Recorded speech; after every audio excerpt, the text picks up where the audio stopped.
할렐루야. 오늘도 말씀 앞에 나오신 우리 귀한 성도님들 모두를 축복하고 환영합니다. 오늘은 12월 7일 수요일 새벽 예배 시작하겠습니다. 오늘 말씀은 시편 40편 11절에서 17절까지의 말씀입니다. 여호와여, 주의 긍휼을 내게서 거두지 마시고 주의 인자와 진리로 나를 항상 보호하소서.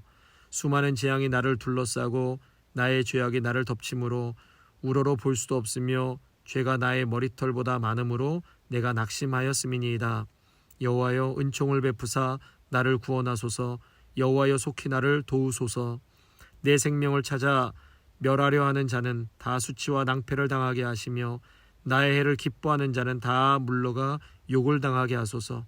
나를 향하여 하하 하하 하며 조소하는 자들이 자기 수치로 말미암아 놀라게 하소서. 주를 찾는 자는 다 주 안에서 즐거워하고 기뻐하게 하시며 주의 구원을 사랑하는 자는 항상 말하기를 여호와는 위대하시다 하게 하소서. 나는 가난하고 궁핍하오나 주께서는 나를 생각하시오니 주는 나의 도움이시요 나를 건지시는 이시라. 나의 하나님이여, 지체하지 마소서. 아멘. 오늘 본문을 보시면 다윗이 굉장히 낙심되어 있다는 것을 알게 되는데요. 12절에 보니까 죄가 나의 머리털보다 많음으로 내가 낙심하였음이니이다. 여기서 낙심하였음이니이다 히브리 단어로 벨리비 아자바니라는 단어인데요. 그 뜻은 마음, 이성이 떠나다, 버리다, 놓아주다 라는 뜻입니다.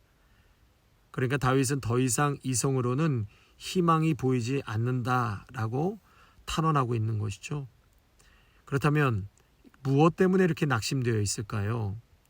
12절에 보니까 수많은 재앙과 나의 죄악 때문에 지금 낙심되어 있다라고 말하고 있습니다. 단순히 죄의 고백을 말하는 것이 아니라 죄를 인정할 수밖에 없을 정도로 많은 고난과 고통이 성난 파도처럼 자신을 덮친 상황을 말하고 있습니다. 둘째로 대적자들의 공격과 모함과 조소 때문에 낙심되어 있다라고 말하고 있습니다. 다윗이 지금 어려움을 당하고 부끄러움을 당하고 수치를 당할 때 그것을 기뻐하고 박수치는 자들이 있었다는 것이에요. 여러분 보세요. 예수님께서 눈먼 자의 눈을 뜨게 해주셨고 수십 년 동안 걷지 못한 자를 걷게 하셨을 때 모두가 박수치고 감격하며 하나님 앞에 감사의 기도를 드릴 것 같은데 그렇지가 않았습니다. 한쪽에 있던 바리새인들과 사두개인, 하나님을 최고로 사랑한다는 제사장들은 예수님을 시기하고 질투하였습니다. 밥그릇 생각하며 어떻게 하면 저 예수를 죽일까 그것만 생각하고 계획을 세웠던 자들이 있었다라는 사실이에요. 이렇듯 인간에게는 이런 못된 죄악이 자리 잡고 있습니다. 남이 잘 되는 꼴을 보지 못합니다. 안 되고 어려움을 당할 때 뒤에서 좋아하고 하하 조소하는 것이 죄된 인간의 본성이라고 할 수 있습니다. 세 번째로 다윗은 무엇 때문에 낙심되었는가? 가난과 궁핍이라고 말합니다. 17절에 나는 가난하고 궁핍하오나, 꼭 물질적인 가난만을 이야기하는 것이 아니라 이 땅에서 힘이나 가진 것이 없어 하나님밖에 의지할 대상이 없는 약자라는 것이죠. 성도 여러분, 우리가 오늘 말씀을 통해서 위로를 받을 수 있는 것은 다윗도 낙심되니까 앞을 볼 수도 없고 하늘을 우러러 볼 수도 없었더라라는 것입니다. 성도 여러분, 이렇듯 낙심이 되면은요, 현실만 보이지 진실이 안 보입니다. 사방이 막혀 있는 것만 보이지 뚫려 있는 하늘은 보이지 않는 것입니다. 바로 이때 우리가 꼭 해야 할 것이 바른 생각입니다. 낙심 중에서도 다윗은 아주 중요한 생각을 놓지 않았다는 것, 이것이 매우 중요한 포인트라고 할 수 있습니다. 17절 한번 보실까요? 나는 가난하고 궁핍하오나 주께서는 나를 생각하시오니 주는 나의 도움이시요 나를 건지시는 이시라. 나의 하나님이여, 지체하지 마소서. 주께서 나를 생각해 주신다는 그 생각을 다윗은 낙심 중에서도 품고 살았다는 것이 매우 중요합니다. 낙심 중에도 하나님께서 인자와 진리로 나를 보호하시고 나의 도움과 나를 건지시는 분은 여전히 하나님이시다라는 생각을 다윗은 하고 있었다는 것이죠. 낙심을 안 했던 것이 아닙니다. 다윗도 낙심했습니다. 그런데 낙심만 하지 않고 하나님도 같이 생각했다라는 것이 매우 중요합니다. 그러므로 생각은 중요한 것이죠. 이 아시아를 대표하는 경영자 오마에 게니치라는 사람이 있는데요. 이코노미스트에서 피터 드러커와 톰 피터스와 함께 현대 5대 사상적 리더로 주목받은 인물입니다. 그가 강조한 것은 지식이나 기술이 아니라 바로 생각이었습니다. 정신분석과 의사이자 베스트셀러 작가인 제임스 보그는 이런 말을 했어요. 생각보다 더 중요한 것은 없다. 생각은 현실을 만들고 생각의 수준은 삶의 수준을 결정한다. 우리가 하는 모든 행위는 생각에 의해 이루어지고 생각은 우리의 모든 일상과 관련되어 있다. 생각은 모든 행위의 중심에 있기 때문에 이보다 더 중요한 것은 없다. 이 미국의 노스캐롤라이나 주립대 심리학과 연구팀이 발표를 했는데요. 나는 늙었어 라는 생각만으로도 뇌의 능력이 떨어진다고 합니다. 예를 들어서 나는 나이가 들어 기억력이 나쁘다 라는 생각이 실제로 기억력을 나쁘게 만든다는 것입니다. 반대로 자신의 나이에 대해 긍정적으로 생각하는 사람일수록 기억력의 점수가 월등하게 높았다고 합니다. 여러분, 이 믿지 않는 세상 사람들도 과학적으로 생각을 분석하고 우리가 무슨 생각을 하느냐가 매우 중요하다고 역설하고 있습니다. 시각장애자이자 청각장애를 갖고 있던 헬렌 켈러 여사, 이분은 또 이런 말을 했어요. 행복의 한쪽 문이 닫힐 때 다른 한쪽 문이 열린다. 하지만 우리는 그 닫힌 문만 오래 바라보다가 우리에게 열린 다른 문을 보지 못하고 난다. 닫힌 문을 바라보고 있으면 더 이상 앞으로 나가지 못한다. 지나간 실패의 기억은 떨쳐버리고 앞으로 어떻게 할 것인가를 생각해서 새로운 길을 찾을 수 있을 것이다 라고 말했습니다. 누가복음 12장 25절과 26절에 또 너희 중에 누가 염려함으로 그 길을 한 자라도 더할 수 있느냐. 그런즉 가장 작은 일도 하지 못하면서 어찌 다른 일들을 염려하느냐. 성도 여러분, 아무리 어려운 상황이라 할지라도 생각을 바꾸면 길이 보입니다. 아멘. 안 된다, 할 수 없다라고 생각하고 그대로 포기해서는 안 되는 것입니다. 나는 못하지만 주님을 믿고 주님이 같이 계시니 할 수 있다. 주님이 함께 하시니 갈 수 있다. 이와 같이 생각하면 그 생각이 달라지는 것이죠.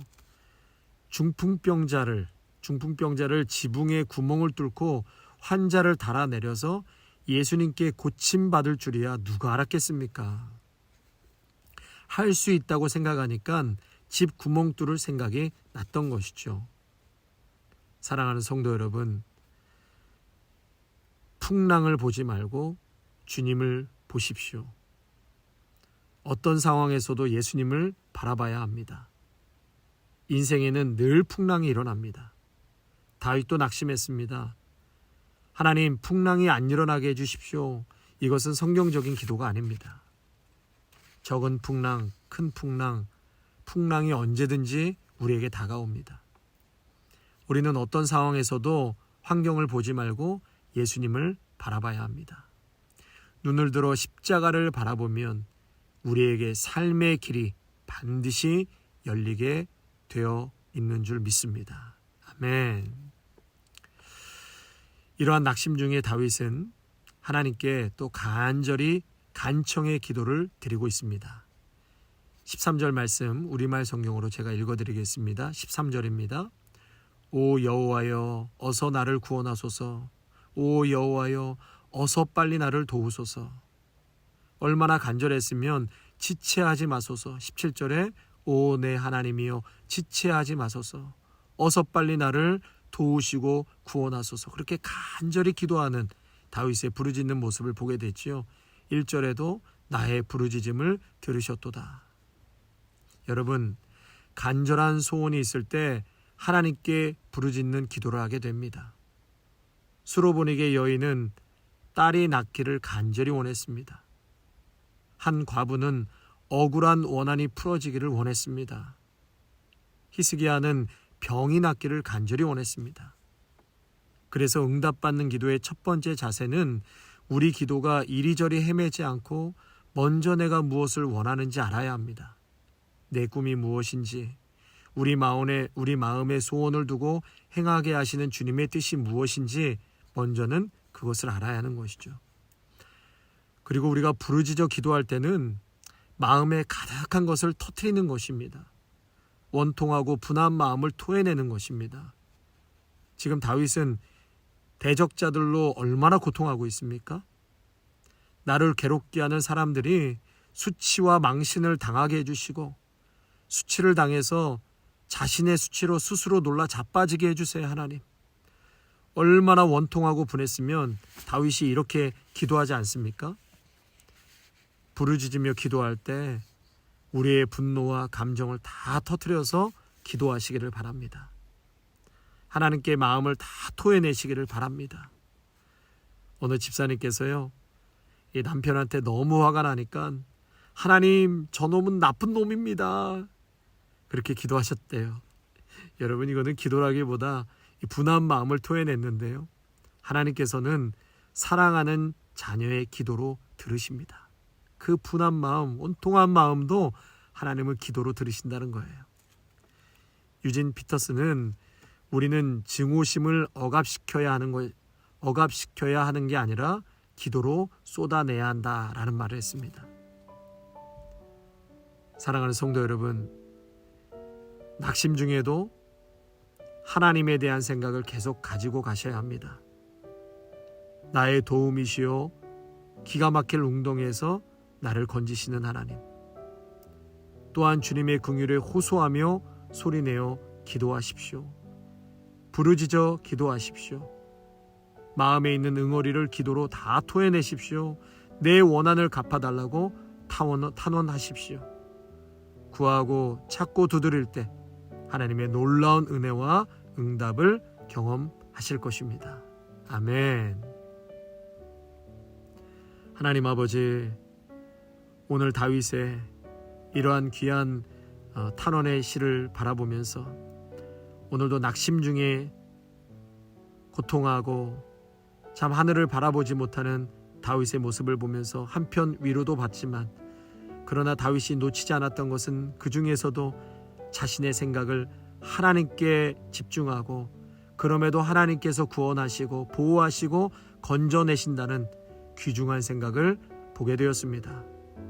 오늘도 낙심 중에 있는 성도들이 있다면 낙심만을 묵상하고 생각하는 것이 아니라 우리를 건져내시고 보호하시고 또 소망 중에 이끄시는 우리 살아계신 하나님을 묵상하고 바라보게 하여 주시옵소서. 현실을 넘어서 진실을 보게 하시고 사방이 막혀있지만 하늘은 뚫려 있다라는 것을 오늘도 낙심 중에 보게 하여 주시옵소서. 우리의 생각이 어둠의 생각에 묶여있지 않게 하시고 하나님의 생각으로, 십자가의 생각으로 다시 전환되게 하여 주시옵소서. 아버지, 또한 낙심 중에 다윗은 간절히 부르짖어 기도하였다고 하였습니다. 우리의 원한, 우리의 억울함, 분한 마음 하나님 앞에 부르짖음으로 다 토해내게 하여 주시옵소서.